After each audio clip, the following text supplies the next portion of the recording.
और बात करते हैं महासंग्राम 2024 की। राज्यसभा चुनाव में सिर्फ एक सीट की लड़ाई थी। अखिलेश यादव को 2 वोट की जरूरत थी, लेकिन लचर रणनीति की वजह से वो तीसरी सीट नहीं बचा पाए।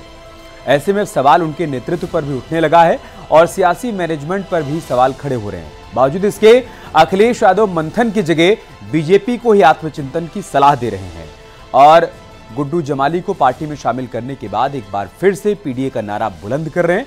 आपको इसी पर एक रिपोर्ट दिखाएं।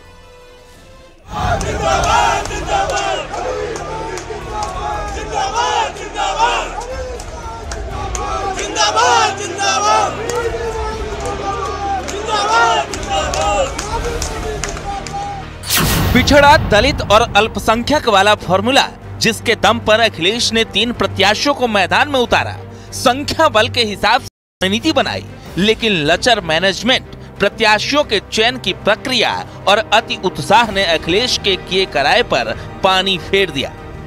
अखिलेश यादव को अपने तीसरे प्रत्याशी के लिए सिर्फ 2 वोट की जरूरत थी, लेकिन जब कुशल नेतृत्व को साबित करने का मौका मिला तो वो इस इम्तिहान में पास नहीं हो सके। राज्यसभा चुनाव में समाजवादी पार्टी को अपने प्रत्याशी को जीत तक लाने के लिए सिर्फ और सिर्फ 2 विधायकों की दरकार थी। समाजवादी पार्टी ये 2 विधायक न ला सकी। वहीं दूसरी तरफ भारतीय जनता पार्टी को अपना 8वां प्रत्याशी जिताने के लिए कुल 10 विधायकों की मदद की दरकार थी। भारतीय जनता पार्टी ने न सिर्फ इस मैजिक नंबर को हासिल किया, बल्कि उनका 8वां प्रत्याशी जीत भी गया। हालांकि पीडीए पर अखिलेश का कहना है कि उनका विजन साफ है। बीजेपी जिस तरह की राजनीति कर रही है, उसे आत्ममंथन करना चाहिए। साथ ही अब बागी विधायकों को नियमों के हिसाब से सजा दी जाएगी, जिस पर बीजेपी ने भी नसीहत दी है। जहां तक पीडीए परिवार की बात है, पीडीए परिवार बढ़ता चला जाएगा। इसी की घबराहट है कि भारतीय जनता पार्टी को पार्टियों को तोड़ना पड़ रहा है और भारतीय जनता पार्टी को एक अपना गुट अलग बना देना चाहिए।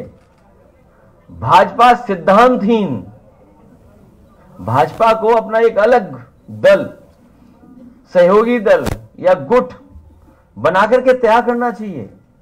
और ऐसे जनप्रतिनिधि जो विकास के रास्ते पर आगे बढ़ना चाहते हैं, ऐसे लोगों ने अपने अंतरात्मा की आवाज सुनकर भारतीय जनता पार्टी का साथ दिया, हमारे उम्मीदवारों को जिताने में मदद की। तो मैं समझता हूं कि एक सकारात्मक ये सोच है। अगर वो विकास के साथ चलना चाहते हैं तो हरज क्या है। राज्यसभा चुनाव के बाद अखिलेश यादव का कुनबा टूटने लगा, कमजोर होने लगा, लेकिन पार्टी में गुड्डू जमाली की एंट्री से नई जान आ गई। 2 बार विधायक रहे बहुजन समाजवादी पार्टी के नेता शाह आलम उर्फ गुड्डू जमाली समाजवादी पार्टी का दामन थाम चुके हैं, जिसके बाद एक बार फिर समाजवादी पार्टी का पीडीए नारा बुलंद होने लगा है। और आज भारतीय जनता पार्टी ने देश के सामने संकट पैदा जो किया है, संविधान को भी जो बदलने की नियत है, और इसी के साथ साथ पूरी तरह से लोकतंत्र की जितनी भी मान्यताएं थी उनको समाप्त करने की कोशिश की है। समाजवादी पार्टी के नेता अखिलेश यादव इतने चतुर हैं, पिछड़ों को धोखा देने में, मुसलमानों को धोखा देने में, दलितों को धोखा देने में इतने चतुर हैं कि उनकी चतुराई को समझ पाना, पिछड़ों के जो खासतौर से जो पिछड़ों में जो वंचित शोषित हैं, उनको समझ पाना बड़ा कठिन काम है। वैसे तो अखिलेश यादव के साथ साथ पूरा सैफई परिवार पीडीए को ही अपनी रणनीति का हिस्सा मान रहा है, लेकिन इस चुनाव में अखिलेश अपनी पीडीए पॉलिटिक्स में ही फंस गए हैं। जया बच्चन, आलोक रंजन पर घमासान, पल्लवी पटेल की नाराजगी सामने आई, मुस्लिम नेताओं की अनदेखी के आरोप लगे, सलीम इकबाल शेरवानी नाराज हो गए, मनोज पांडे के तेवर भी भांप नहीं पाए। तो क्या राज्यसभा के बाद लोकसभा में भी अखिलेश यादव पिछड़ा, दलित और अल्पसंख्यक वाली रणनीति के साथ आगे बढ़ेंगे, या फिर उनकी रणनीति में बदलाव होगा? क्योंकि पीडीए का परिणाम राज्यसभा चुनाव के जरिए समाजवादियों के सामने आ चुका है। Bureau report, news 18।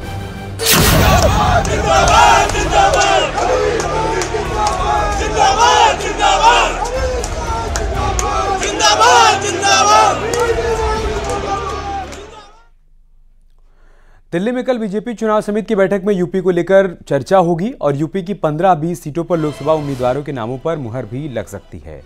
बैठक में प्रधानमंत्री नरेंद्र मोदी, गृह मंत्री अमित शाह, बीजेपी अध्यक्ष जेपी नड्डा और यूपी चुनाव प्रभारी वैजयंत जयपांडा समेत चुनाव समिति के सदस्य भी शामिल होंगे।